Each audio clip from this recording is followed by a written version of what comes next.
इसहाक डार ने कहा कि अफगानिस्तान अपनी सरजमीन दहशतगर्दी के लिए इस्तेमाल ना होने दे, सफारती ताल्लुकात बढ़ाने को तैयार है। भारत को पैगाम है कि इसकी इज्जत इसी में है कि हमसे सुलह कर लें। एक सवाल पर कहा कि अफगानिस्तान से ताल्लुक़ में बेहतरी की तजवीज़ चीन ने दी थी। इनमें अप्रैल के दौरे में भी अफगानिस्तान से कहा था कि अपनी सरजमीन दहशतगर्दी के लिए इस्तेमाल ना होने दे। असूली तौर पर अफगानिस्तान और पाकिस्तान ने एक दूसरे के मुल्क में सफ़ीर भेजने पर इत्तफाक कर लिया है।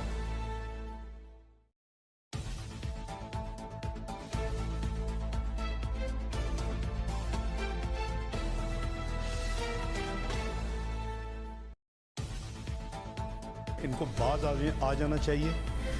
हवाओं में और ज़मीन पे जो इनकी हालत हुई है चंद दिन पहले, उससे इनको सबक सीखना चाहिए। Enough is enough. Terrorism, and for terrorists there can be no mercy. People don't realize Pakistan has been fighting a punishing battle against terrorism, both in the shape of the TTP coming in from Afghanistan and in the shape of groups such as the BLA, which are funded, secured, financed and organized. I'm going to say it as it is. We have been too diffident in our diplomacy, with footprints from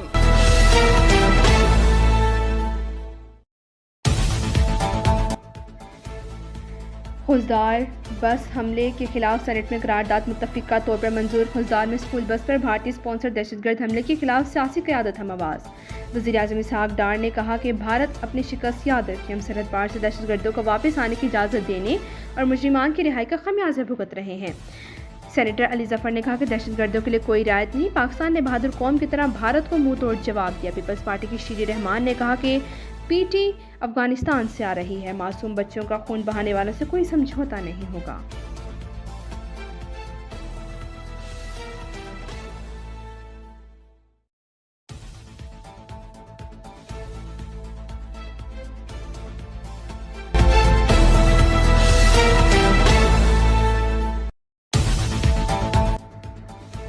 बच्चों ट्रेनों पर हमले हकूक़ की जंग नहीं, इख्तिलाफ का मतलब पहाड़ों पर चढ़ना और दुश्मन से असलहा लेकर हमले करना नहीं।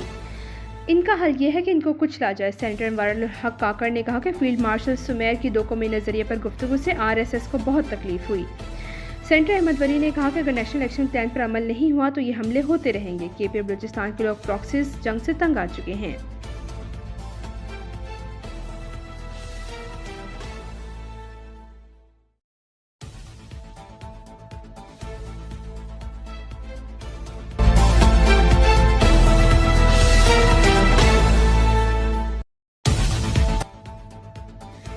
खुजदार दहशतगर्द हमले में जख्मी एक और तालिबा दम तोड़ गई। 5 बच्चों की हालत तशवीशनाक। बस पर दहशतगर्द हमले का मुकदमा पुलिस की मुद्दईयत में CTD थाने में दर्ज। वज़ीर आज़म के साथ चीफ मार्शल आसिम मुनीर कोयटा के अस्पताल में जख्मियों की आयादत करने गए। अमन और अमान से मुतल्लिक़ इजलास में वज़ीर आज़म खुजदार हमले और मौजूदा सिक्योरिटी सूरत हाल पर ब्रीफिंग दी गई। उन्होंने कहा कि बस पर हमला भारतीय सरपरस्ती में दहशतगर्दी की बदतरीन मिसाल है। भारत अपने रियासती एजेंडों के जरिए बच्चों को निशाना बना रहा है, दहशतगर्दों को अंजाम तक पहुँचाकर दम लेंगे।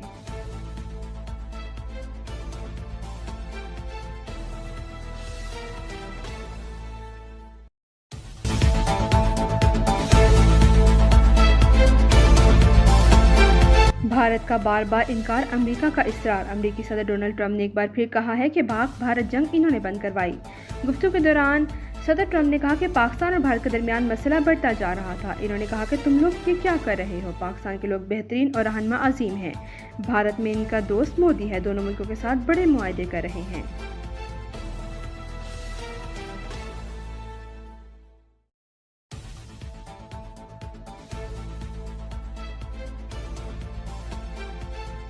मोदी सरकार 100 मरतबा सोचेगी पाकिस्तान के ऊपर दोबारा हमला आवर होने के लिए, कि उसको पता चल गया कि हमारी बरी फौज, हमारी फजाई फौज और हमारी बहरी फौज मिलकर पूरी तरह तैयार हैं। और जिस तरह इन 4 दिनों में 6 तारीख से लेकर 10 तारीख तक जो हिंदुस्तान को सबक सिखाया गया, मेरी नज़र में 1971 की शिकस्त का अल्लाह ताला ने बदला लिया है। आज इस मौके पाकिस्तान से 1971 की शिकस्त का बदला ले लिया, किसी हमले से पहले भारत 100 बार सोचेगा। शहबाज शरीफ ने मुजफ्फराबाद में तकरीर से खिताब करते कहा कि चंद रोज़ पहले ऐसी जंग छिड़ी जिसके नताइज खौफनाक हो सकते थे। पहलगाम वाक़या भारत की साजिश का हिस्सा था। भारत ने पहलगाम वाक़ये के बाद पाकिस्तान पर बेबुनियाद इल्ज़ामात लगाए, पाकिस्तानी पर हमले किए। पाकिस्तान ने भारतीय शहरियों का निशाना नहीं बनाया, भारत को भरपूर जवाब दे रवायती जंग में भारत की बढ़तरी का तासुर गलत साबित कर दिया। मार्शल आसिम मुनीर ने फ्रंट से सबको लीड किया। वज़ीर आज़म ने कहा, जब तक कश्मीरियों को इनका हक नहीं मिल जाता पाकिस्तान कश्मीरियों का साथ देता रहेगा। 14 के लवाहिकीन में इमदादी रकम के चेक तकसीम किए, कहा कि इमदाद पैकेज हुकूमत की जिम्मेदारी है।